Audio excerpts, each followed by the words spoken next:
as we spoke about earlier, you need those environments where you can, without any inhibitions, express yourself as a person, as a singer, whatever it is.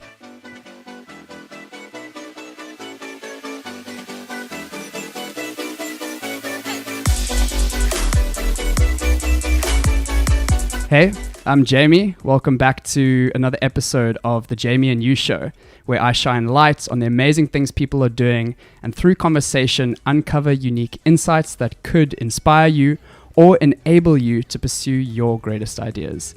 While you're watching or listening, please feel free to pause the conversation at any time and write down your favorite quotes and your favorite insights, and please share them with us. If you're watching, please put them in the comment section below. And if you're listening or the comment section isn't for you, please tweet me at Jamie and You. Let's get into it. Richard, welcome to the show, man. Jamie, thank you for having me. Yeah. So happy to have you. So Richard, how do you go from growing up wanting to be a professional cricket player with music as an afterthought and a complete side hobby to then winning The Voice South Africa and now just about to release your first independent album? Yeah, I think there's a lot that goes into it. It was a long story kind of thing. I'd been through a few sort of, obviously, as you mentioned, cricket was my dream. And when I was 13 years old, I made the Western Province Under 13A team, and I was like, I made it in life kind of thing. I'd felt like I'd sort of reached my first goal. And, I'd gone on, we did a couple of warm-up games.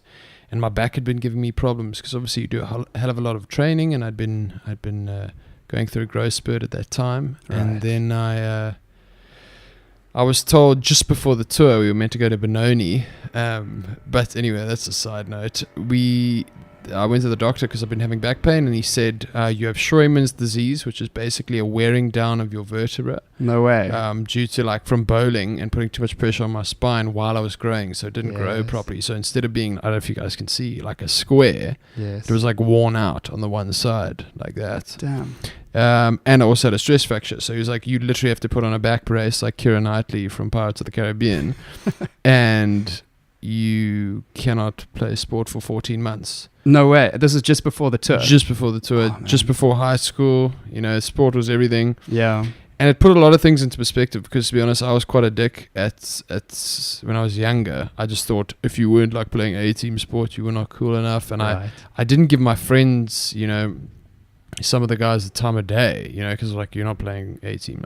And I was just a bit misguided, that youth thing. I mean, when you don't really have much perspective. And having that sort of break from sport, I put time into people and picked up a guitar.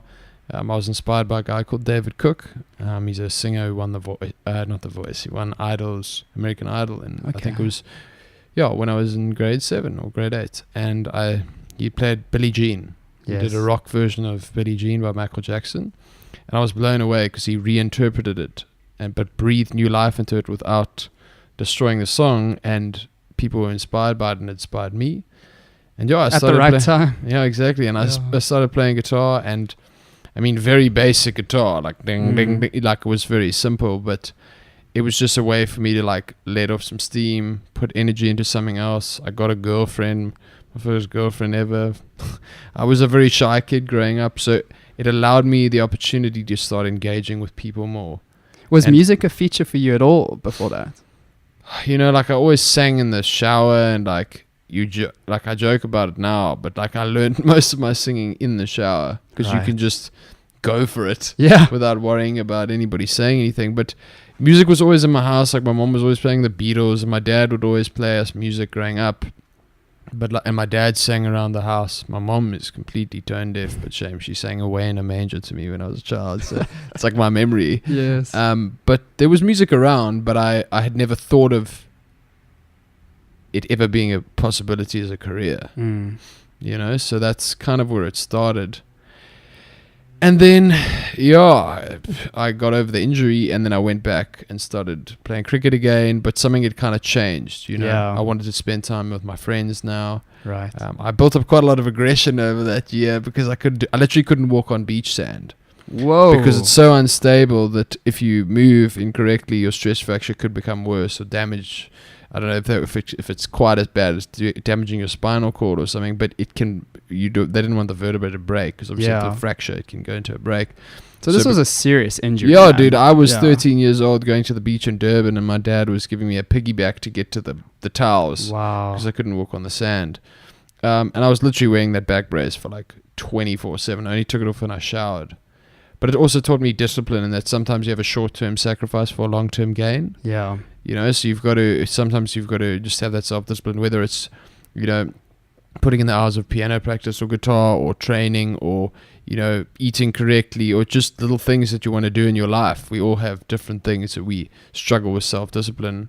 That was one of the things that taught me a bit of self-discipline. I think it stood me in good stead moving forward. Yeah, at such a young age as well. Yeah, Must have been tough. It was tough because, you know, it's an ego thing, especially when you go to high school and everyone has their thing and everyone's trying to prove like, this is my thing, this is what I do. And cricket was all I had, really. I played rugby as well, but like that's what I did.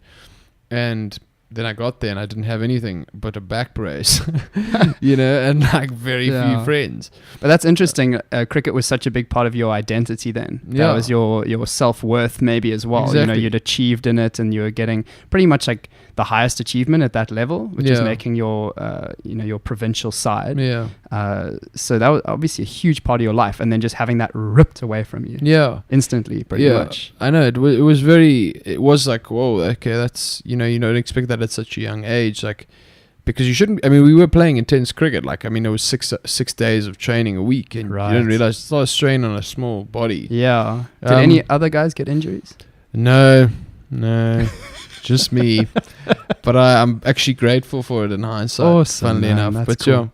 and then bro, when I got back, things changed, and I wanted to spend more time with my friends, and it was weird because grade 10 came around. I went on a cricket tour to England with the under 17. We were called the Cubs or whatever, so it was meant to be like the first team for the next couple of years. Awesome. And I quit cricket after that because I came back and I was like, I don't know if I want to do this. I'm not getting the opportunities I want through it, and it's taking up, literally, you'd wake up at 7 a.m. and you'd go and play from 8 until 5:30, 6. And you're missing the kickoff of the Super Rugby final because you're out playing cricket fielding. And I was just like, this is not what I want to do with my time. I no longer want to be a professional cricket player. And I rather would spend time with the people I care about. So whether it's friends or family. And it was quite eye-opening in that I actually shifted across to rugby after the injury as well. As I said, because I built up quite a lot of aggression. And then my dad always said I was quite timid. I'm going to say it nicely for the podcast, but he said I was a very timid youth on the rugby field, and I didn't tackle. And then after the injury, I came back, and I love tackling, and I love smoking dudes on the field. And then that's when I started turning my sights to rugby. So obviously after I stopped cricket, I weighed about 65 kilos in grade 10, and they were like, you're going to be too small. So I ended up becoming one of those gym butts and put on like 20 kilograms in like the next year, eating my parents into bankruptcy, and ended up making first team and all that stuff, which was great. Yeah. But in the back of my mind, I was still playing guitar, the thing that I'd picked up. Yeah. So I'd never put the guitar down, and that was my singing had improved, and I sang, and then we had this cabaret. Is this cool if I just talk? I'm loving it. Yeah, okay, go cool. for it. That's what it's bored, about. Just talk over me, and we can talk about something else. No, of course, I'm loving this. Yeah, so I started putting a lot of focus into rugby, but I knew the cabaret was coming up, and that's something we have at school in grade 11. It's kind of like the introduction of the new matrics for the next year. So it's when you're in grade 11, at the end of grade 11, you put together a whole lot of the guys to showcase musically what they can do. Okay. But you don't have to do music, which is great, because I never did music at school. I didn't do one music lesson at school. You mean to get involved, you didn't have to be part of music? Yeah, you didn't have to do music at school to get involved in the cabaret. And like, I'd always thought about it, and as I said, I was quite shy growing up. Right. So like, I mean, I'd get like, when I had to do an oral, now the thought of singing and exposing myself like that was very nerve-wracking for me. I mean, I'll never forget, Post Malone sings, "She left me with a bro." Like, I literally had that like lank goat mating sound when I because you were sang nervous for my parents. Yeah, when I was before I auditioned, and I just decided to go for it. Right. And I was like, whatever, let me just give it a shot. And I got a couple of yeses, and they gave me the opportunity. Yeah. And then I felt like I came into my own doing that. I think that was probably one of my biggest growth spurts, just from a point of view of like stepping out of my comfort zone and being front and center on the stage and singing. Because singing is a very vulnerable thing. It's so vulnerable. It's very vulnerable that you feel like you're naked up there. Yeah. It's funny because that's what my EP is called now. Subtle punt. But more of that later. Yeah. So it was an interesting time. It was an amazing time, just because it just was very liberating. And all of a sudden, from being the shy kid, I really loved. It feels weird talking about myself like this. But thank you for listening. But from being the shy kid to then enjoying having people focus on me. Right. Complete flip. Yeah. I just enjoyed, because I felt like I was doing something that I loved and they were appreciating it. Yeah. You know, I've subsequently watched the videos and I'm not nearly as good as I thought I was.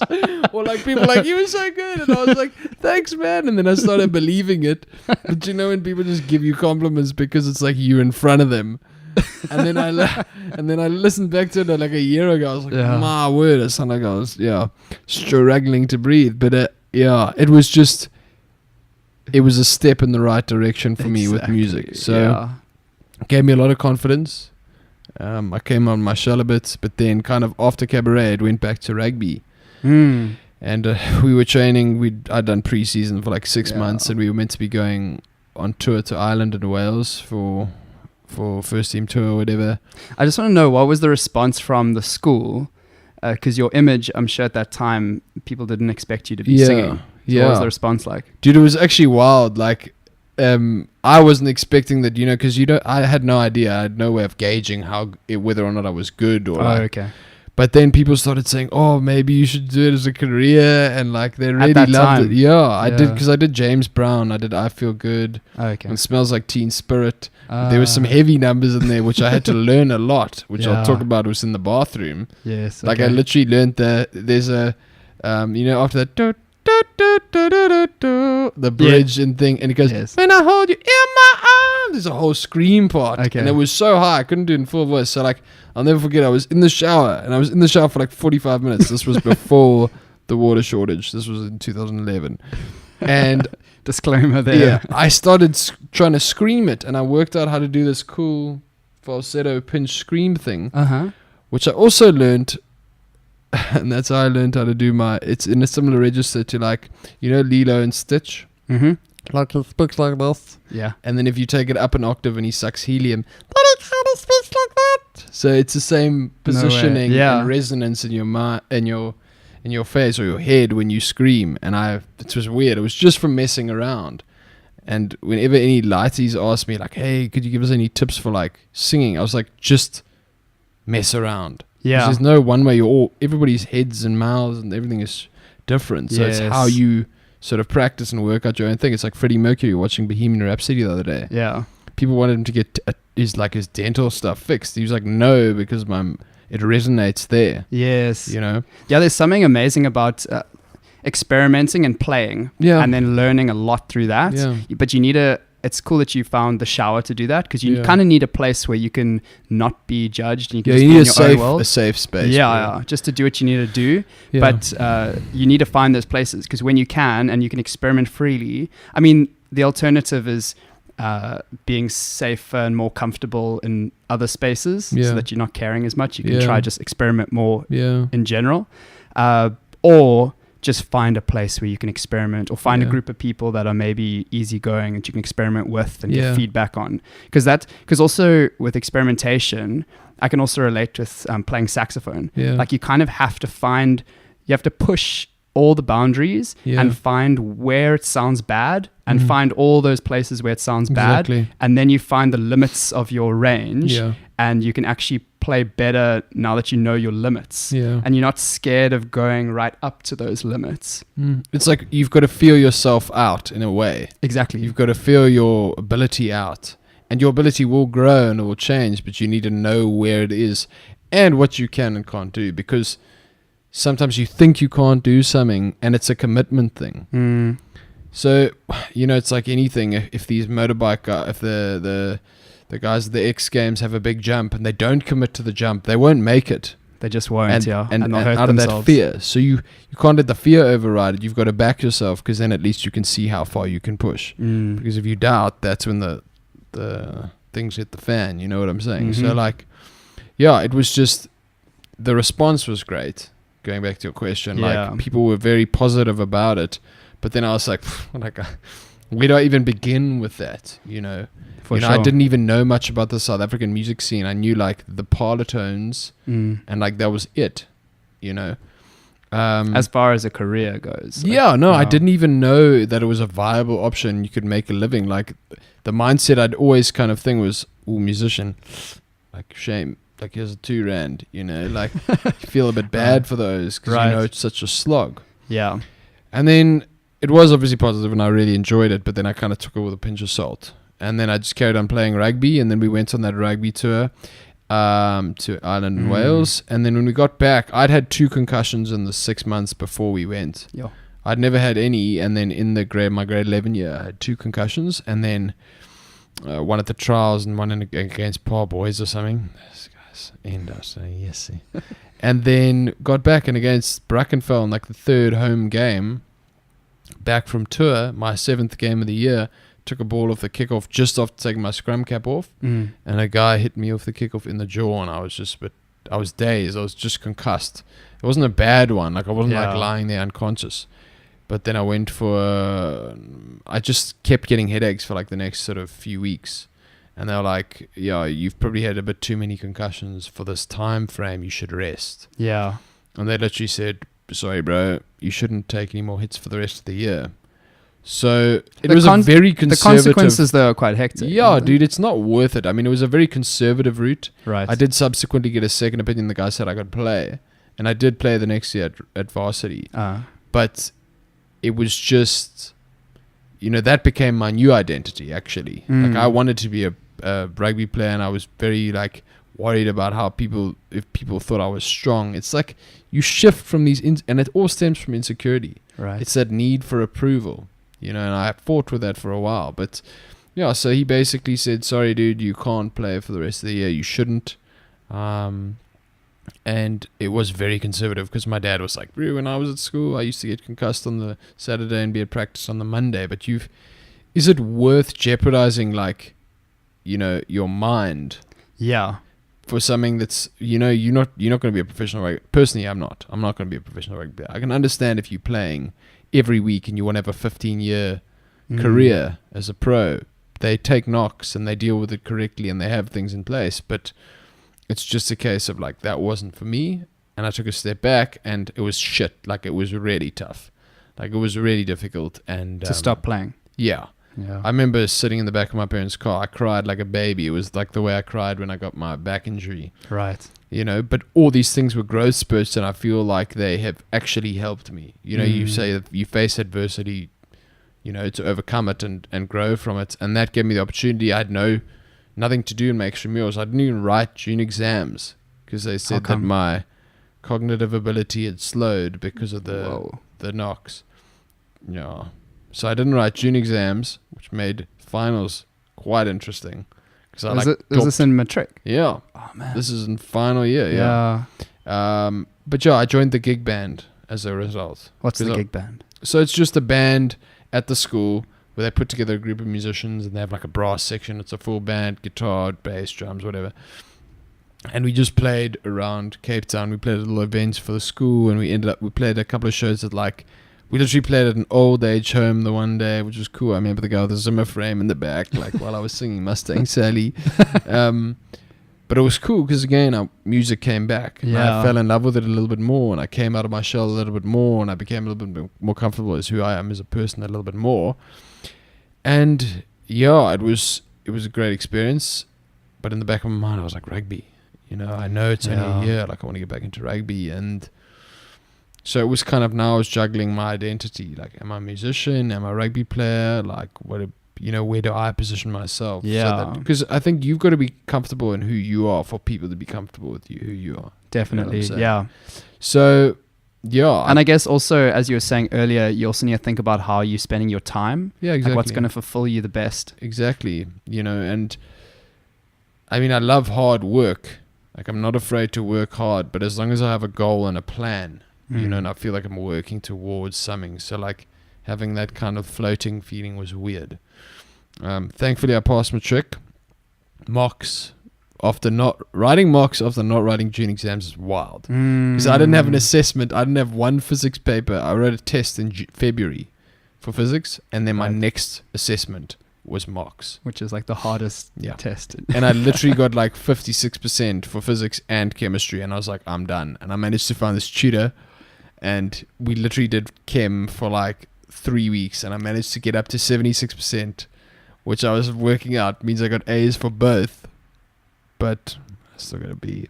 Right. So I managed to get it up. But I mean, it was just, again, it was like a hard work recovery thing, and I managed to get a good matric because at the end of the day, you need, a foundation if you're going to pursue something that is out of the norm. Because as I was going through matric, in the back of my mind, I was like, this music thing was building, especially with the gig band, and I was like, if I could give it a shot, I would. And then gap years became a discussion, and like whether music would be viable. And then we have the funny story post matric. I went, played Rage, all good times, whatever, came back. And I took one of those generic career guidance tests. Yes. Where they ask you questions about, when you think of the word otter and spade, what does that make you think of? And that's going to tell you where you should go with your life. Like, it was very strange, but I paid like $2,000 and got told that I'm a cappuccino. All right. And my undergrad is the coffee, the BCom. Yes. And the foam is the sprinkling of postgrad in marketing. Okay. It's the worst $2,500 I've ever spent, or my parents have ever spent in their lives. And I was like, guys, they're just giving us generic stuff. I want to give singing a shot. Right. This is just before starting varsity, like after matric. This is after matric. And I was like, they were like, okay, but then this must be a gap year and you must plan it, and it's good. And I was like, 100% agree. So we've all heard of the Barnyard Theatre. So it's cool theatre that, is around South Africa, and they have, like, it's a regional, so you got in Durban, got in Cape Town, Joburg. I went and auditioned, and I got in for my singing, and they were like, there's dancing involved. You had to dance. Yeah. So I was like, I don't know if anybody realizes how dark that is if you've seen me dance. Like, I have a rhythm, and like subsequently I have learned to like, move where you don't look like a clown, but it's like choreographed stuff. Yeah. Like African dancing with like kicks and flipping fast stuff. And I was like, guys, I literally just got off the rugby field. Just to let you know, my dancing is appalling. Like, no, it's fine. You'll be fine. You'll be fine. Little did they know. I ended up having to buy a car because I needed transport. And my parents bought me a car, and I flew up to Durban for 6 weeks for the first stint of this thing. Because I got in, and we had a 3-hour rehearsal in Cape Town before I went up for the dancing. I was like, guys, this is nowhere near enough. And I get there, and I sang my heart out, but there was dancing involved during the show. And I thought it went well as the youngest dude in any of the shows, of any of their like 40 shows they have touring the country. I was the youngest guy. I was 18 years old. And the guy who runs it couldn't even look me in the eye to say, sorry, you weren't good enough. He phoned me at 11:30 that night after the show and said, hi, Richard, we're sending you home on a plane. You're basically fired. So for me, the difficulty was I deferred my acceptance at UCT. Yeah. Because I had subsequently applied, obviously after our wonderful guidance counselor. I applied for business science, and then I deferred my acceptance. And I was like, I'm taking this gap year. And they promised that it would be chilled. But it wasn't, and they fired me. So I had to then go home. I then decided I'm still going to keep going. I can find something else. Sat down in front of the TV on the Sunday, and Idols came on, an advert for Idols. I was like, I'll give this a shot. I didn't get through the second round. There are 3 rounds before you get to the TV round with the judges. I didn't get through the second round. Okay. So I took like a double punch. Knock. And then I was like, okay, well, I better just go to varsity now. So now I'd been told music, no, and I wasn't allowed to play rugby. That was one of the darkest times of my life. Like, just like super bleak. Yeah. And I just went and started training again and trying to get active and trying to like sort of burn off some steam and blow off some steam. And this is a random piece of information, but it's something that stuck with me. It was just the way somebody I know treated me that just reminded me that you never know what someone else is going through. So always treat everybody you meet kind of with the best way possible, or with the best intentions, or the way you'd like to be treated. Because I was in that dark headspace, and I was at the gym, which I still go to at Western Province Cricket Club, ETA, and I didn't know how to do this one exercise. And I was getting really bleak, and I was frustrated, and the one trainer, his name's Richard Tate, he was with a client, and obviously they're paying clients, but he literally stopped his session with the client to walk across to me. He didn't know I was having a cuck day, didn't know my headspace, and he helped me, and he showed me exactly what to do, and he was like, this is what you can do in future, blah, blah, blah, good luck, bro.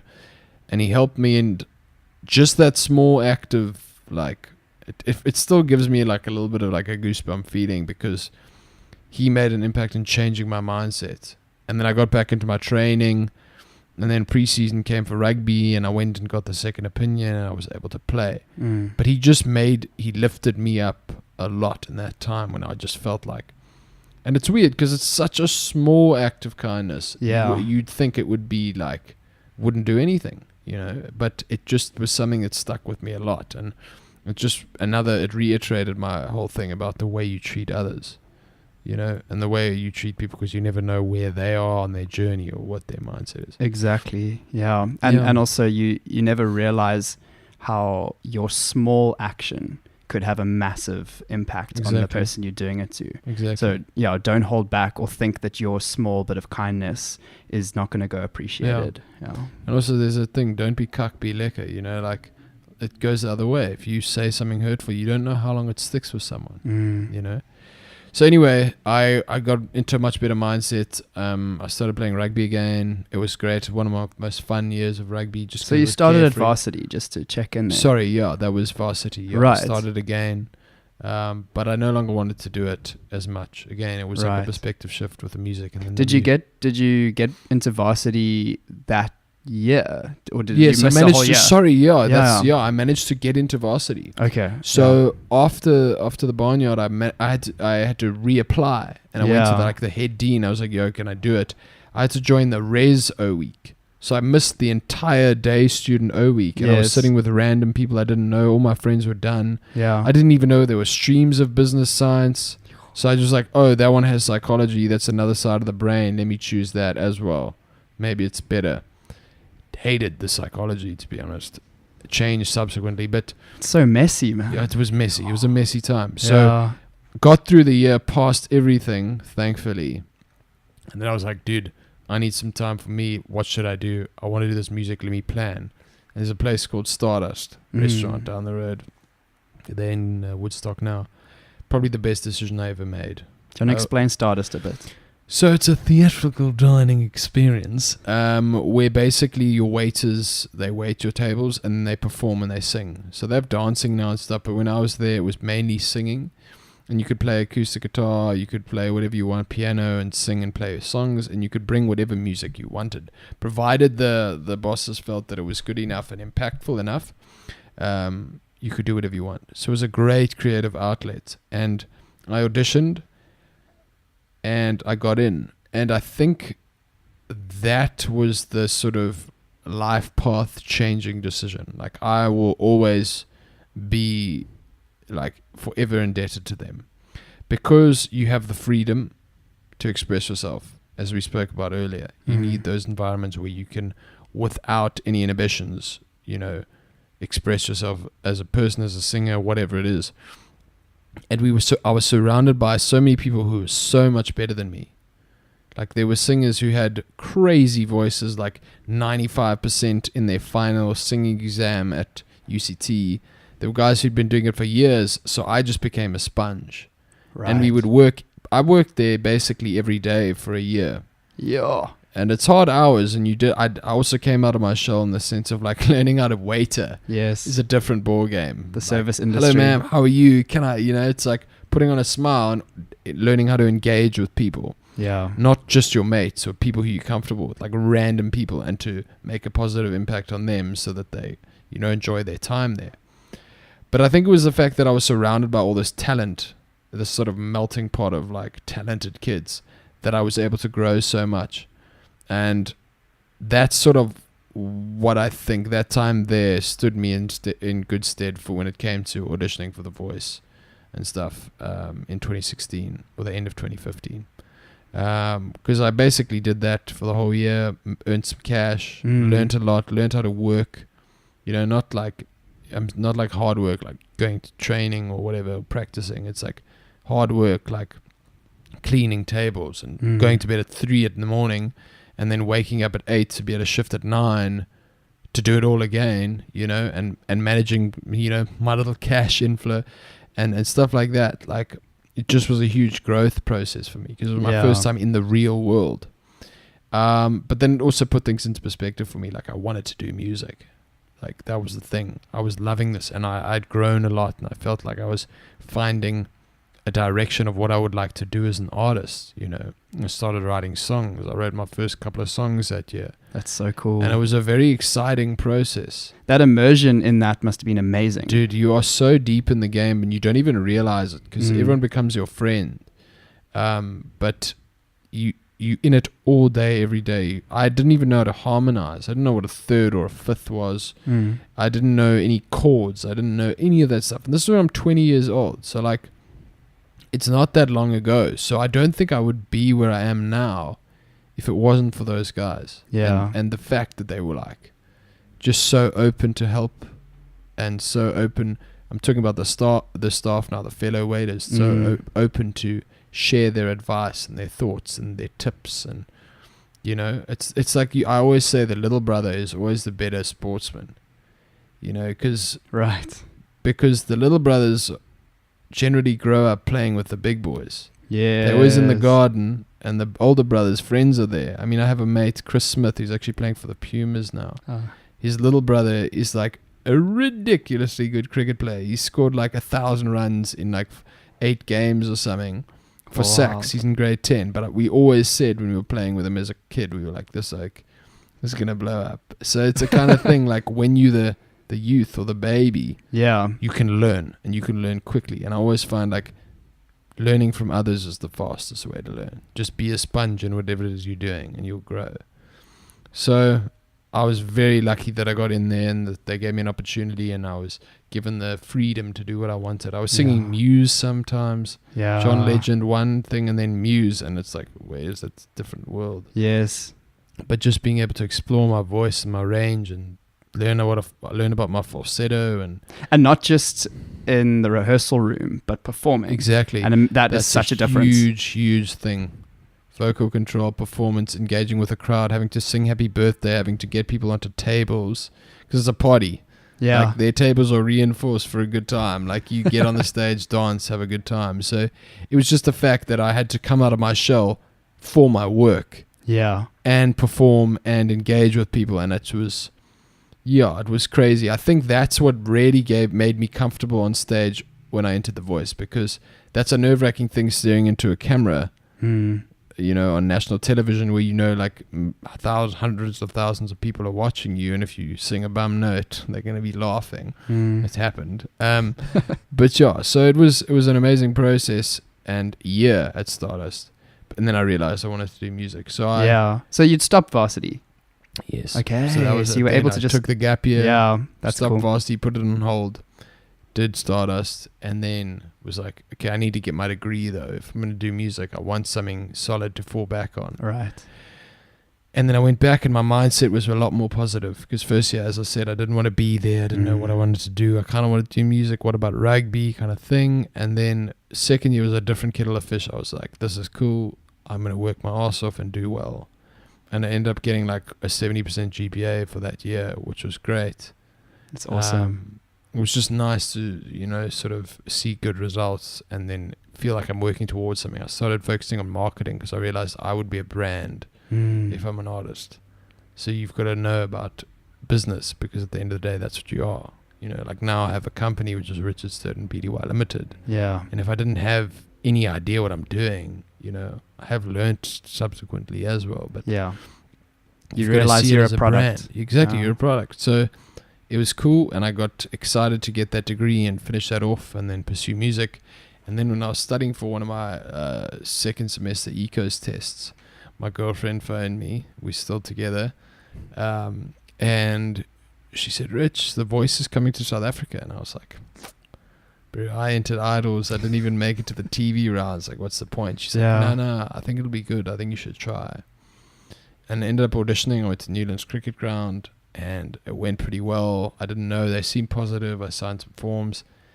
And then like 3 weeks later, I was studying for a stats test in my room. And I knew that it would be an 011 number on my cell. And I get and I see 011, and I nearly had a heart attack. And I answer my phone, and this guy answers the phone. He's like, "Hi, my name's Darren. I'm from The Voice. My name's Darren Hayward.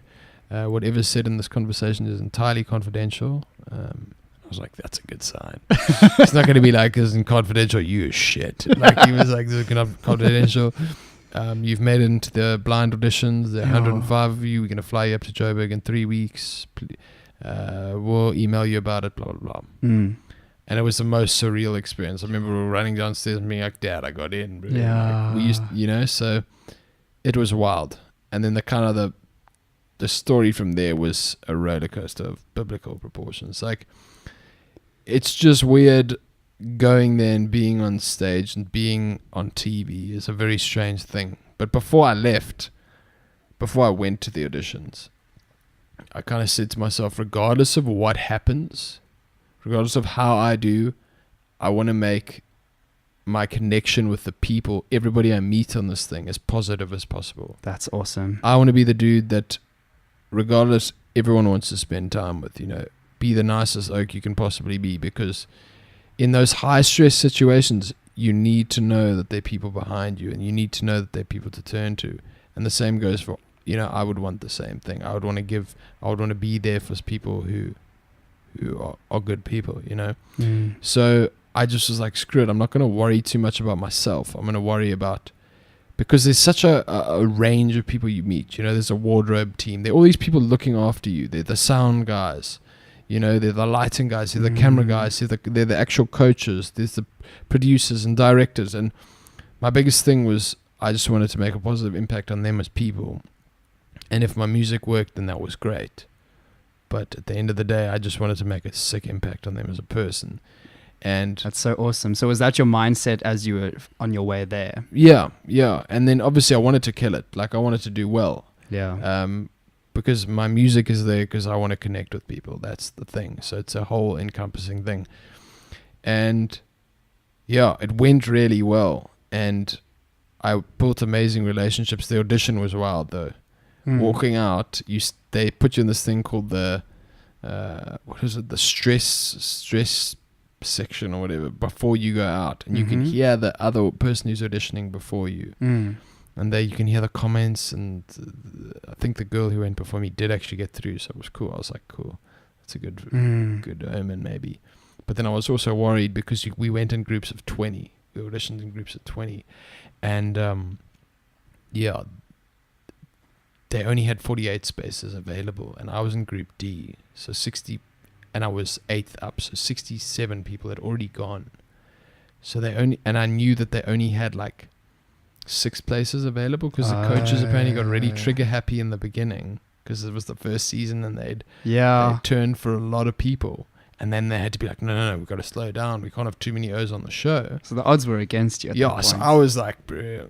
And then there was a moment there, which something I learned from, it was actually not psychology, it was people management. Right.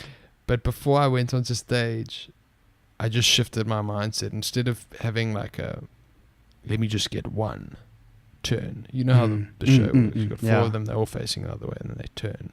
So they just listen to you sing, and then, which is great, is a great thing, because I mean, in society, you look at someone, you meet like calculating, this is my judgment about you. So there, I mean, you could turn around. It could be a nun. It could be a, flipping, I don't know, woodcutter man. It could be, you know what I mean? It could be anybody. It could be a server, like whatever it is. Yes. So that was a really cool concept for me. But when I was sitting there in that stress room, I remember just going like this and saying, I'd rather get 4. I want to try and get all 4 chairs to turn. So it's that mindset shift of, let me excel. Yes. Let me shoot for everything possible. Because then if you get 2 or 1, it's fine. You're still in. Yeah. You're still in the game. But if you're like, okay, let me just get 1, then it's a bit negative, Rather just go for it hard and see what happens. Because otherwise, what's the point? Yeah. Still the most surreal thing. I sang and I felt like I'd butchered it. I thought I was out of time. I thought I'd come in late. And then they started turning. I think Khan Morby from the Partones turned first. And then Karen Zoid and Lera and Bobby all turned at the same time. And I was like freaking out. And you have to sing through it when they turn. Yeah, well. Dude. And you can see I literally smile. I got goosebumps in it. You can see it in the video. I was like, got goosebumps at the end. And in the interview afterwards, you see, I'm like, what is going on in the world? Like talking to my parents. And it was just, it was just wildly, wildly surreal. Because you see these guys on TV and you never think you'll be there. You can't imagine yourself and the whole country watching you. So it's properly live in a sense that you get ready before you go on stage, 100%. You walk out on stage, and then it's happening. Yeah, and the worst thing, bro, is they tell the audience to not make a sound.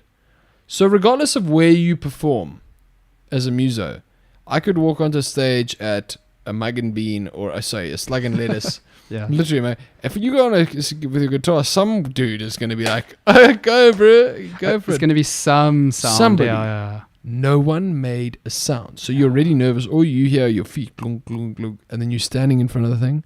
And they give you a chord cue for your key. Yeah. And then it starts. And I just like, come on, ski love.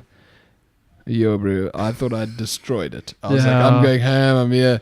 I'm going to be a failure. Like, I'm going to have no friends. Like, everyone's going to tune me. And then it thankfully went well.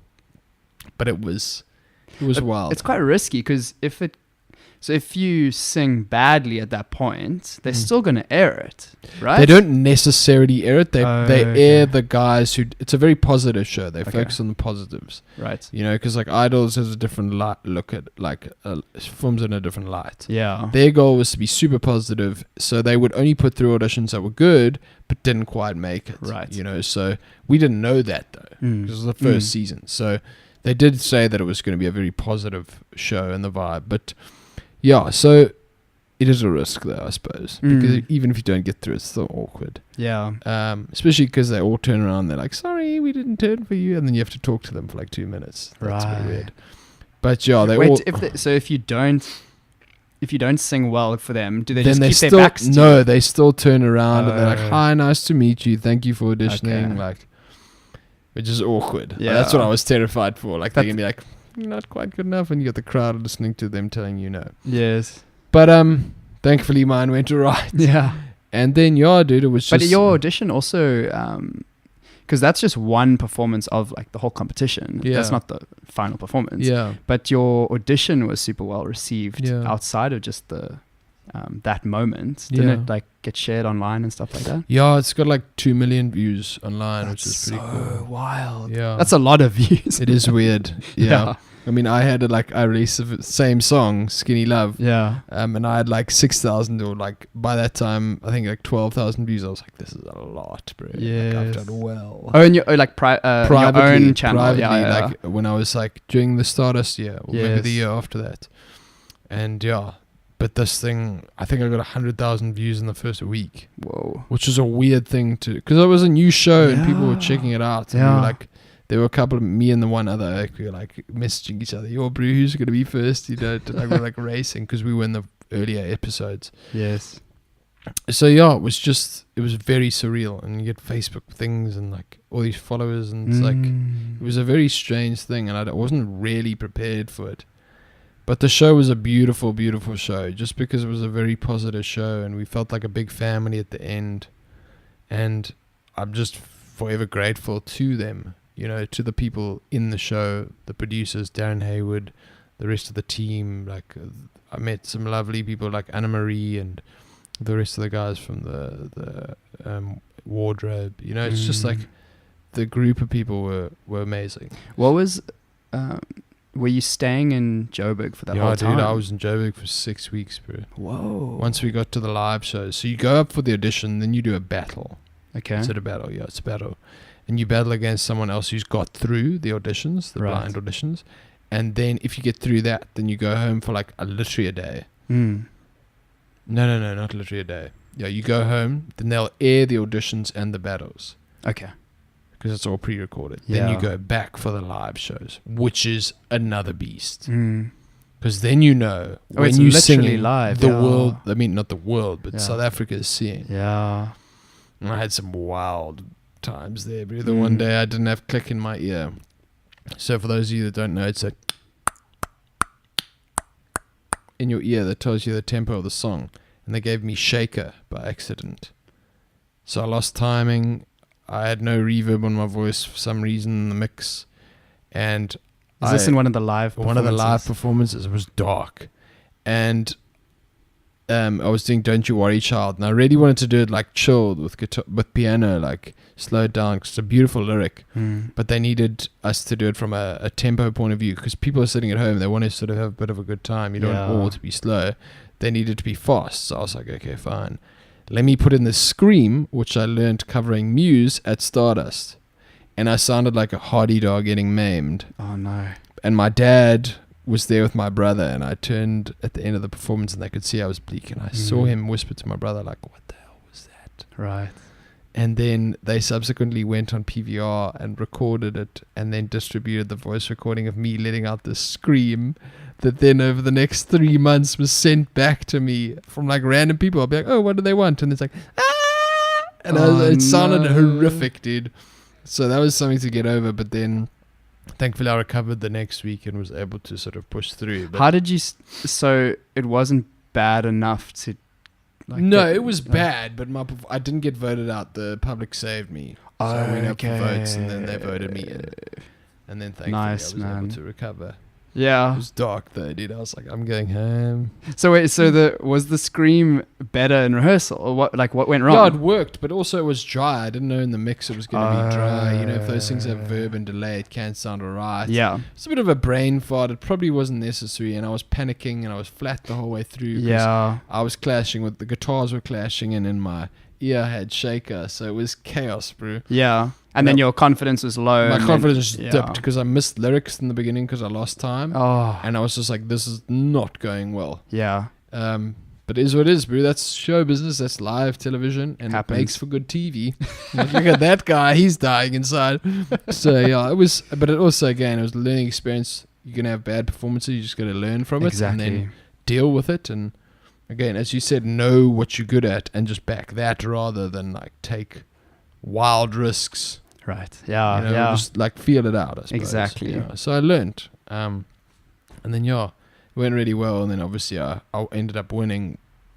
There was a song that I did, Sound of Silence, which a lot of people tell me like that's probably why I won, because it was such a nostalgic song for people. And I slowed it down and did it with piano. And that song got shared a lot as well. Yeah, that actually has more views than Skinny Love. Yeah. Yeah, there's also some hectic comments on there. You got to learn not to listen to the comments column. Like hectic. Like the one guy's like, this sounds like my cat in a hot shower. It's like, thanks, dude. He's like, he's flatter than my tire that I just rode through 3 nails with yesterday. Oh. It's like, thanks, guys. But then there are also thousands of like people saying, wow, we really loved it. You know? So you could take it with a pinch of salt. You can't dwell on what people say. Exactly. But I just thought it was a really relevant lyric at the time. You know, it's like people hearing without listening, people speaking, people talking without speaking. Like, you hear that? It's so hard to remember lyrics when you're not singing. But it's just the engagement and the human connection is kind of lost nowadays, I find, with social media and stuff. I feel like I'm preaching, but it's like, do we engage and really give a shit when people are like, when you're like, how are you? And you like, or you say to someone, how are you? Do you really care? Like, do you really care how they are? Or are you just saying it because it's like basically comes with hello? You know what I'm saying? Yeah, I know what you mean. I don't know, I just really liked it, and Disturbed had done a beautiful version of it, really orchestral with piano. And so that went well. I did that, and we got told, I forgot that we recorded it, and it got submitted to iTunes that night. Yes. And I'm sitting there with my brother, like eating a toasted sandwich for dinner or whatever, and then I get a mail from or I get a message from the MD, music director, and he was like, "Yo dude, just to let you know, Sound Science #1 on iTunes." And I was like, "What?" So weird, bro. I'd forgotten, and yes, it was just amazing to see people enjoyed it. Yeah, you know, and it was something I believed in, and that was the performance I was sort of building up to. So yes, it was great. And then after the show, obviously I won, which was you never expect that. Dude. Yeah, it's so cool, man. Like, it was very surreal. Yeah, but I'll never forget waking up in the morning. And I was sitting next to my girlfriend, and I was like, I don't know if I'm ready for this. I saw that like 200,000 rand check in the corner of the room, and like had like the keys to the car, and like it wasn't that. It was the idea that I was now expected, or the expectation that was to come. Yeah. And my fear that I hadn't paid my dues yet as an artist, and that I felt like bursting onto the scene through a show wasn't necessarily a legitimate way to build a sustainable career of longevity. Yeah. And that week we had to record the debut single in 2 days. From start to finish, we got sent the track. Yeah. And it was you had to hustle. Yeah, the demo vocalist was James Bay, which was also wild. Yeah. And we recorded that, and then the next day we were recording the music video. I was doing backing vocals, or I was doing harmonies and stuff at 2 a.m, and then at 9 that morning we were recording the music video, and then the song was out like 2 days later, after I'd flown back to Cape Town and then back to Joburg for the thing in the Kruger Park, whatever. And it was just all happening so fast. In the back of my mind, I was like, I want to connect with people and be honest about who I am. And this isn't necessarily me. And that was something that was always playing in my mind, because you were getting caught in the whirlwind at the end of the show. Yeah, exactly. And the show, and in the making of this music, I didn't know if this was a true reflection of who I am as an artist, or who I think I should be, because I didn't even know. And it came from the thing of when I was insecure. I mentioned I was shy when I was younger. I always was insecure, and I literally couldn't have a conversation without blushing with most people, because I was so like tense. And it came from being deeply insecure with myself and trying to change who I was in order to become who I thought people wanted me to be. You know what I mean? Yeah. So again, what you were saying about like the approval thing, you're thinking about how can I get the approval? Exactly. And changing your behavior. Because I think if you are speaking your truth, then you have nothing to worry about. People can't criticize you. They can either like it or not like it. But they can't pick it apart, because it is what it is. It's like you saying the sky is blue. People can't be like, but is it really? Like, that's actually a shit comment to make. You know, you can't say that, because it is what it is. Yeah. And if you are speaking your truth, then no one can question that. And for me, we got onto the album and we had 3 weeks to produce it.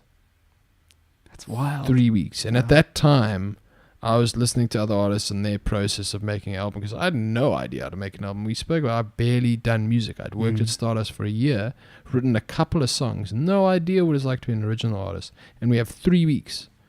And I hear somebody say, it took me 1.5 years to write the chorus to Counting Stars, Ryan Tedder from One Republic. And these things take time. But unfortunately, the nature of a competition, and I knew it getting into it, is that there are deadlines. And we released these tracks, and they were the best they could have possibly been. I was working with an amazing team. We sourced, and I gave them a hard time, because I thought of what was the best representation of me. But I only wrote one of the songs and co-wrote another one, or 2 of them. I managed to squeeze another one on, and then he rewrote a chorus. But it wasn't a true reflection of who I was. But it was definitely the best product we could have made with the deadlines and the nature of what, it is. You promise show, there are contractual obligations. For sure. I was going to ask about the team. It must have been quite a hot team to pull that off. Yeah, dude, I had a producer, his name's Denham Harding. So you are a living legend. He is wild.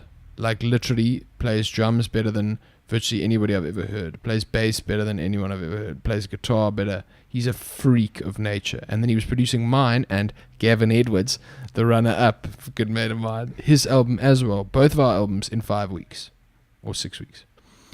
So even just the ear, I mean, his ears must have been so tired trying to listen to all these sounds. And it's for those of you that don't know, studio is exhausting because you listen to the same thing again and again and your ears get fatigued. Like, it's a real thing. So for him to produce the albums he did, and my album went to #1, Gavin's did well, I got nominated for a Sama, like we did really well. Yeah. And it's not the recognition that, like, the recognition was dope and people, it got, it sold and whatever. But still, inside, I was like, dude, this isn't me. Mm. And for me to tell you now that I have a song coming out on Friday and an EP coming out on the 1st of March, I genuinely believe in it because it is me. And it's a representation of who I am. But I would never have told you, Jamie, go listen to that. I would love to hear what you think, because it is not me with the first album. So after 2 years of touring, it was wild because I went on a roller coaster of playing like 4 or 5 shows a week all over the country, being on TV, blah, blah, blah, promos, so radio. Who was organizing all of those shows? Was that you as a solo artist outside of the show? I was signed to Universal Music. Okay. And then I was given an agent and a PR team, and they organized all of that. Right. So then was that built into the show? Yeah, so after the show, you get a record contract along with all the other prizes. Right. And you sign that, and then they take control of you. So they would control the what sound we release from an album point of view, a single point of view, the artwork, all that kind of thing. Oh, so you just get sucked into it. It's straight in, bro. Whoa. Straight into the game. Yeah. And yeah, it just became, okay, go time. Like, do you think some people would really appreciate that? Like, just getting all their direction set for them and they just have to go along with it? Dude, I think... Or do you think everyone freaks out and they just think, this isn't me, what's happening? It depends on who you are as a person and what your goal is. I think if I wanted to be a pop artist and just make music that I didn't really care about, because the thing is for me is I see myself as more than just like a dude singing the song. Like, I've always thought of a song as a message from you to the listener. That's what I think songs were started. It's to give a message. So for me to stand there and sing songs I didn't believe in and lyrics that I'd never had no relevance to me in my life, and then try and tell you, because I did span radio interviews where they'd be like, what does this song mean to you? What did you think? And I'd have to make up some bullshit, literally, to try and justify what it's about. Because it still had to be somewhat believable. Exactly, dude. And that to me tore me to pieces. This is actually the first time I've spoken about this. Like, because we're only starting our PR now on Friday. Like, it was horrific. Just because I can't lie.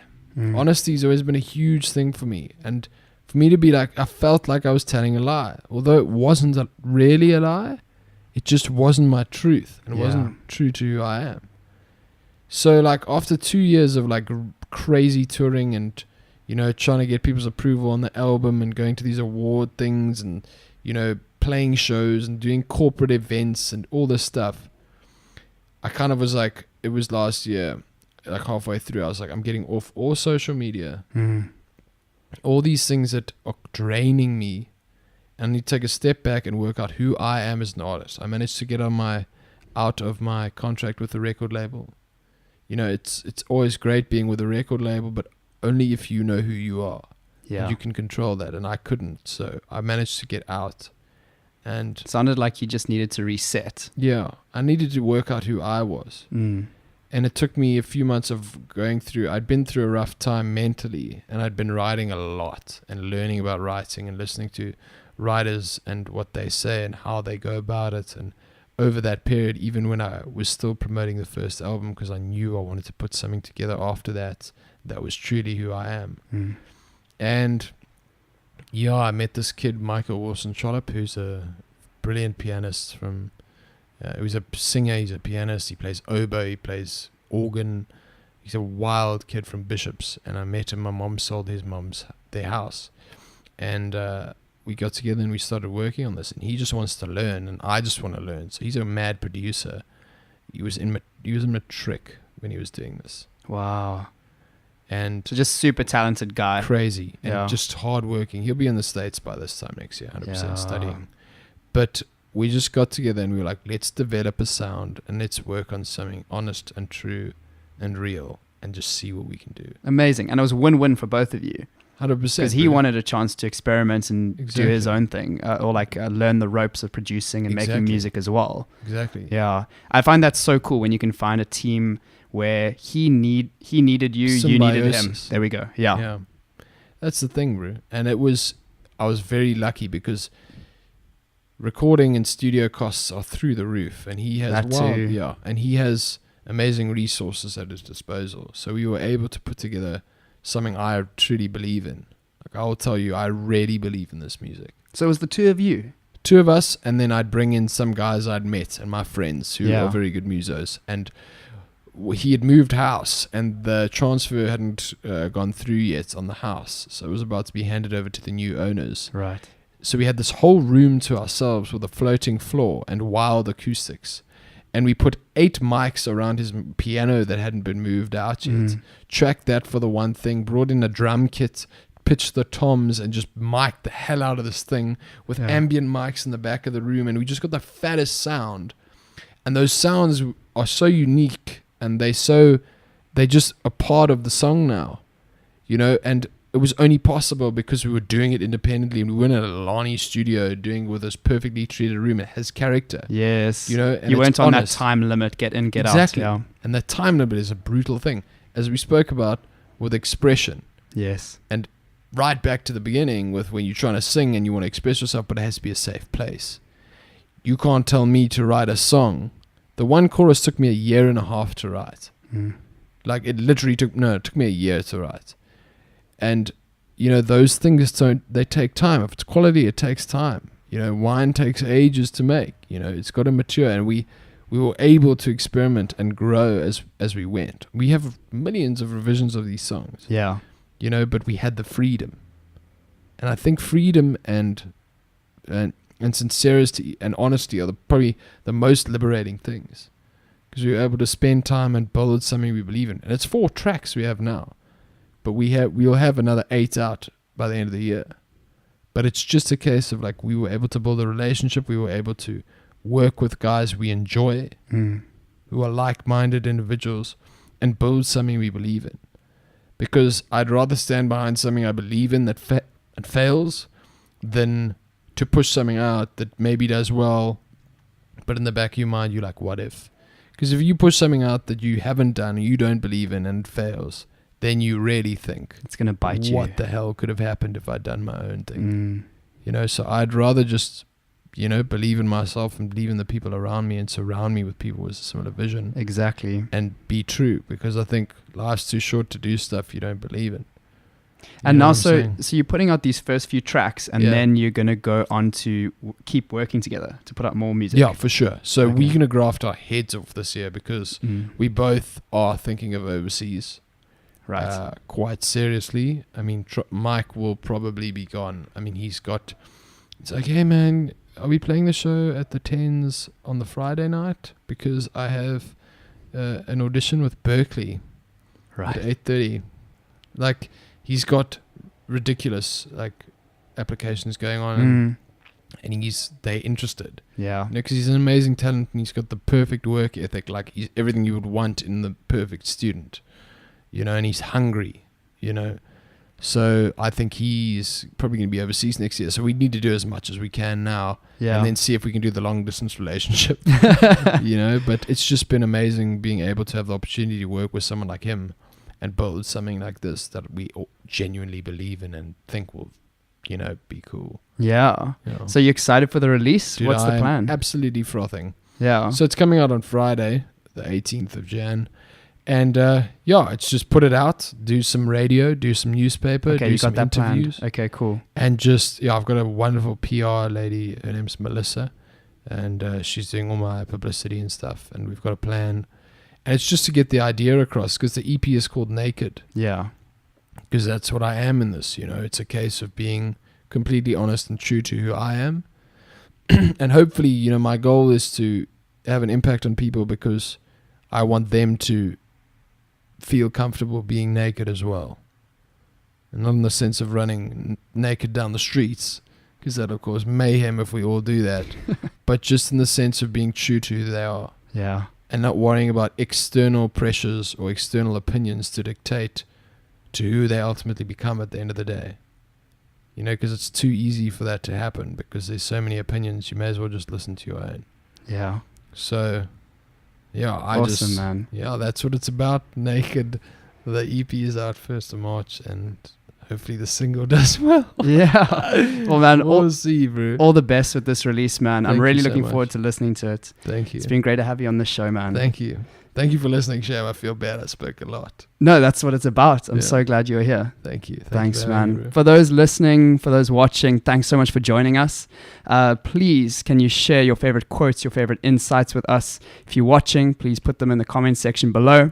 And if you're listening or the comment section isn't for you, please tweet me at Jamie and you. Richard, please let us know, where can we find you online?